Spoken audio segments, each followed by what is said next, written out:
Bonjour à tous, c'est Romain Daubry, de la salle des marchés de Bourse Direct pour la semaine boursière en 2 minutes. Eh bien, une fin d'année qui se déroule en roue libre pour l'instant, des volumes qui bien sûr baissent, ce qui est classique en cette période. En revanche, on remarque qu'il y a une baisse d'intérêt du côté des marchés dérivés qui est régulière et significative. Pour l'instant, à chaque séance, eh bien, la position ouverte, le nombre de contrats futurs diminue. C'est-à-dire que les opérateurs sont très en retrait pour cette fin d'année. Le scénario est donc ouvert et les risques de décalage dans le vide assez importants. Alors, on a peu de drivers cette semaine pour faire bouger les indices et on aura donc l'indice Case-Shiller des prix de l'immobilier mardi aux États-Unis et puis mercredi, ce seront les promesses de vente de logements toujours aux États-Unis qui seront les principaux drivers, autant dire pas grand-chose pour faire bouger les indices.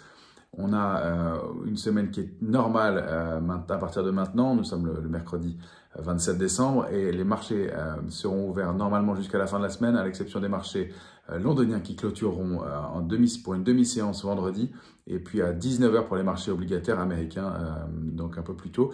Sinon, les marchés actions coteront normalement jusqu'à ce week-end. Du côté de l'intérêt et du côté des couvertures, les portefeuilles sont toujours couverts. Les opérateurs restent relativement prudents, même si la position verte est relativement faible. Donc, pour l'instant, les indices s'installent dans des grands trading ranges. À Paris, le trading range, c'est 6450, 6608, avec comme médiane 6550. On évolue autour de ce niveau-là pour l'instant. Et l'enjeu, c'est donc de sortir, de déborder ce trading range par le haut pour aller chercher d'éventuelles extensions.